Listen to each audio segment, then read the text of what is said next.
Cory, welcome to BYU Sports Nation. Thank you, gentlemen. How you guys doing? We are good. Postseason hoops in town tonight. Are you going bow tie or tie tonight, Cory? Oh, you know I'm coming with the bow tie. Yeah. Tradition. We got to do that. Got to stay with tradition. When did that start? Oh, my goodness. That started around the same time I started working I was working with Fox and ESPN, and my nephew gave me one about 4 years ago. And I wore it because he gave it to me, got some compliments, and kept wearing them, and it just became a thing. So now I'm stuck with it. If somebody wore a bow tie but it was a clip-on, would that still be considered cool? No, that's yeah, I'm just asking for a friend, Cory. No, we don't do clip-on bow ties. And when I go shopping for bow ties and they take me to the pre-tied I get insulted. I'm like, no, I need a real, actual tie. The quality, it's not even close. It's cheating. It's an insult to fashion.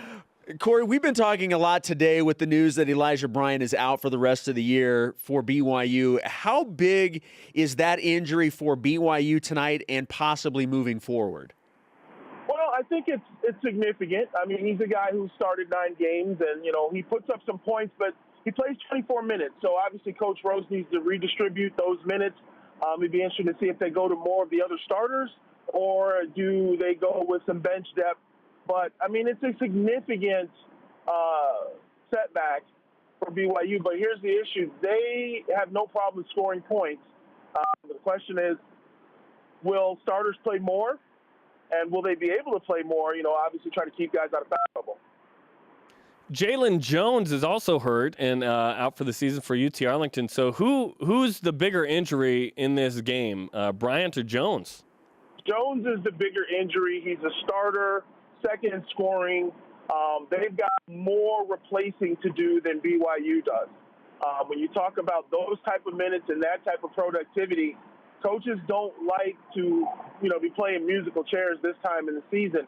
It affects your offense. It affects your defense. At this time, there's certain set teams that you're used to learning and running, and when you miss a player that plays that many minutes and scores like he does, I think Arlington's at the disadvantage in terms of the injuries.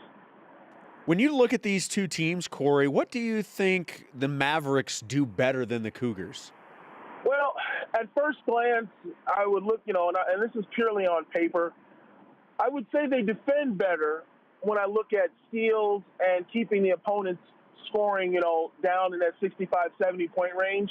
I think they're better defensively. However, I think that's really going to be tested tonight. I don't think they've seen an offensive team like the Cougars in quite a while in terms of tempo and the ability to shoot the ball. They certainly haven't seen a player like Mika in the post.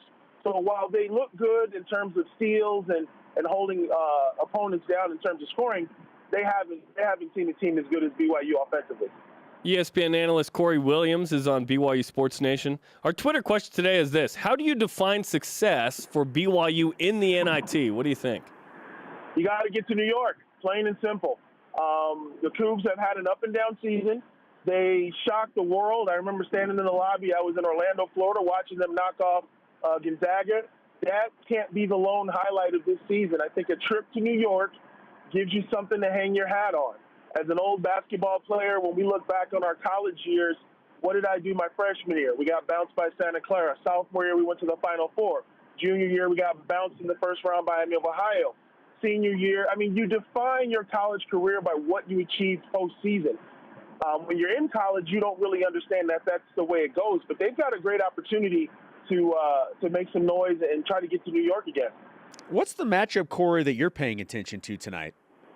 Well, I'm really focusing on Nick Emery, and I'm looking at who's guarding him and who's he going to have to guard. He's such a dramatic player in terms of scoring and his ability to create shots for other people. He's the kind of guy that can blow the game wide open with a couple of open looks. And who's he going to be guarding? Will he be expending energy defensively? Will the defender be able to shut him down? That matchup out front, I think, is going to have a lot to do with the tempo of this game, both what he's asked to do defensively and whether or not he can be contained. There are a few rule changes in play tonight, which are kind of fun. They're going to reset the fouls at 10 minutes and whatnot. BYU does a great job of getting to the foul line. Eric Mika specifically, one of the best in the country, top 10 in terms of free throw attempts and free throw makes. How do you think that will affect the game? I don't think that favors the Cougs because when you foul and you reset after 10 minutes, I think for the most part, a team like BYU, they're used to being in the bonus the last 7, 8, 9 minutes of each half because they draw fouls. You take that away when you hit the reset button. So for teams that going to the free throw line is part of their strategy, it works against them. But at the same time, foul trouble is foul trouble. It doesn't really matter when your guys pick up fouls.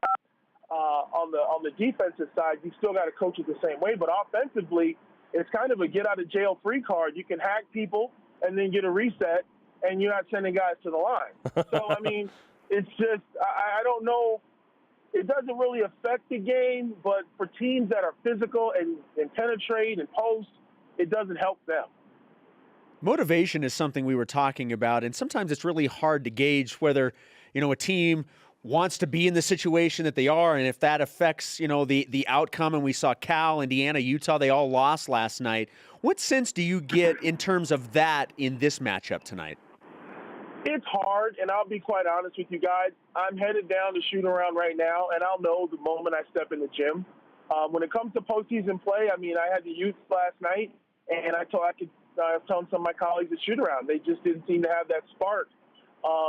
When you get the chance to extend your season, some guys that opportunity make the most of it. I think for Utah, they weren't exactly thrilled to be the NIT, and some of it showed. They took a 15-1 run at the end of the game in their home gym to lose, and that was totally uncharacteristic of that type of program.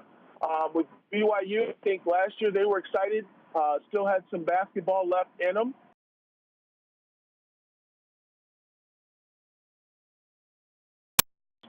But like I said, I'll be able to tell at shoot-around today if guys are flying around, if the attitude is good, which it normally is, that's all the motivation you need. Playing at Arizona, I played on teams that were beat down, mentally tired, and literally ready to go home, and we ended up getting beat in the first round. So at this point, guys are tired. There's nothing coach has said that he hasn't said before. You've done all the drills. You've looked at the film. Now you just got to dig deep and motivate yourself, and it's really out of the coach's hands at this point. Well, we will see how motivated both teams are coming up tonight. Cory, we appreciate the time. We'll listen to you and watch tonight on ESPN2 at 11 p.m. Eastern Time. Thanks for having me, guys. We appreciate it.